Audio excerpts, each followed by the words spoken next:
Chapter 40 की शुरुआत में हम देखते हैं कि काफ़ी इंटेंस फाइट के बाद नाहेजो पहली बार इतनी चैन से नींद ले रही होती है, लाइक वो एक समुंदर के सागर में बस फ्लोट करे जा रही होती है।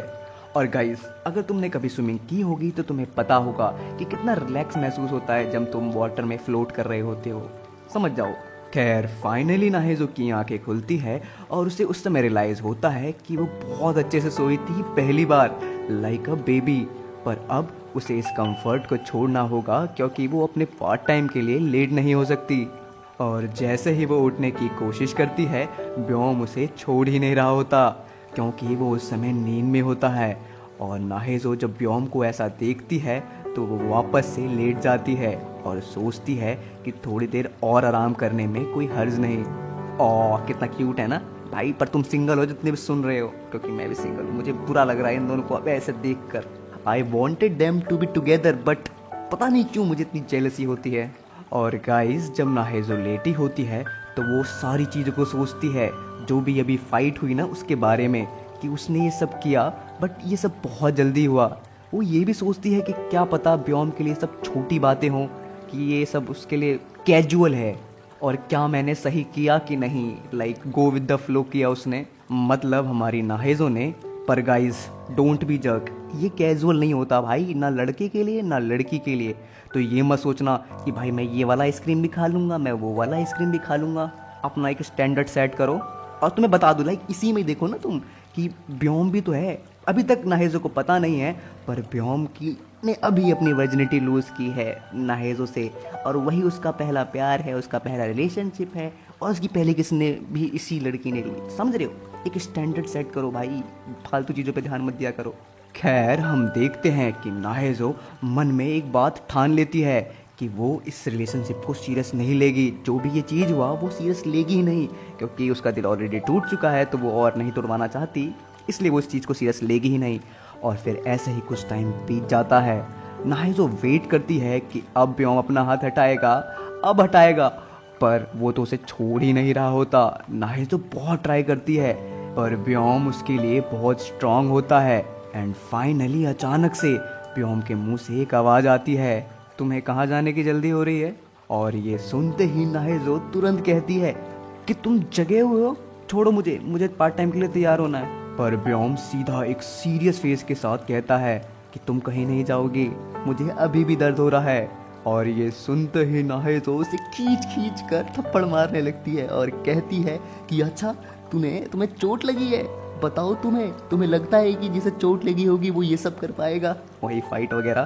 पर हम देखते हैं कि ब्योम के रिक्वेस्ट करने के बाद नाहेजो कहीं नहीं जाती, वो वहीं रुक जाती है और ब्योम की आंखों में देखते हुए सोच रही होती है, नाहेजो तुझे ये क्या हो गया है? जब से तू उस आदमी से मिली है, जब से तू कुछ भी करे जा रही है। तो गाइस, लवेरिया होने के बाद ऐसा ही होता है। खैर तभी नाहेजो उसके स्कार को देखते हुए पूछती है कि ये निशान कैसे आया। तभी ब्योम थोड़ा रुकता है और फिर कहता है कि बचपन में मैं बहुत बीमार था, इसके कारण मेरा एक बहुत बड़ा ऑपरेशन हुआ था, पर अब मैं हेल्दी हूँ एकदम। पर नाहेजो उसे देखते हुए कहती है कि बहुत दर्द हुआ होगा ना, मैं समझ सकती हूँ। और फिर वो कहती है कि प्लीज़ ऐसे मार खा के मत आया करो, मतलब चोट लगा के मत आया करो। उसको तो पता ही नहीं है कि ये ज़बरदस्ती खुद ही पीट के आता रहता है। भाई ये लड़के पागल हो जाते हैं, क्योंकि मैं भी एक बार बहुत पहले पागल था ऐसे ही। खैर तभी ब्योम कहता है कि तुम्हें मेरी बड़ी चिंता हो रही है, तो नाहेजो मना करती है, पर ब्योम उसे छेड़ रहा होता है। यार इनके क्यूट सीन्स हटा दो भाई, मैं चाहता हूँ कि ये रहे, इन दोनों में प्यार रहे, पर मुझे तो जलन हो रही है ना भाई। खैर तभी नाहेजो के पेट से एक जोरदार आवाज़ आती है और ब्योम उसे देखता हुआ कहता है, तुम्हें भूख लगी है? वो तुरंत उठता है और कहता है कि रुको, मैं तुम्हारे लिए कुछ बना कर लाता हूँ। और ये देखकर नाहेजो तुरंत कहती है, नहीं नहीं नहीं, तुम मत बनाओ प्लीज़ प्लीज़, तुम वैसे भी यहाँ पर गेस्ट हो, मैं बना देती हूँ कुछ भी। पर तभी नाहेजो को रियलाइज़ होता है कि उसने तो कुछ पहना ही नहीं है। तभी ब्योम उसे टीज करता हुआ कहता है कि मैंने तो कुछ देखा ही नहीं। तो नाहेजो चिल्ला के कहती है, तुमने तो ऑलरेडी सब कुछ देख लिया है। तो ब्योम हंसते हुए कहता है, तुमने तो मुझे पकड़ लिया, अच्छा मैं कुछ बनाने जा रहा हूँ।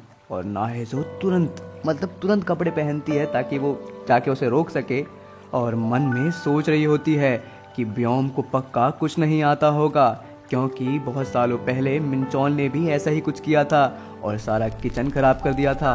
अरे यार, इसकी बात क्यों छेड़ दी, मेरा मूड और ख़राब हो गया। कोई बात नहीं। खैर, वो भाग कर जाती है उसे रोकने के लिए, और वो उसे मतलब वहाँ पर पहुँच कर कहती है कि तुम्हें पता भी है कि इसे क्या कहते हैं, उसे क्या कहते हैं, छोड़ो मैं बना लूँगी। पर ब्योम उसे एक झटके से उठा लेता है और उसे उसके बेडरूम में जाकर पटकता हुआ कहता है कि तुम आराम करो चुपचाप, वरना मैं फिर से फाइट करूँगा।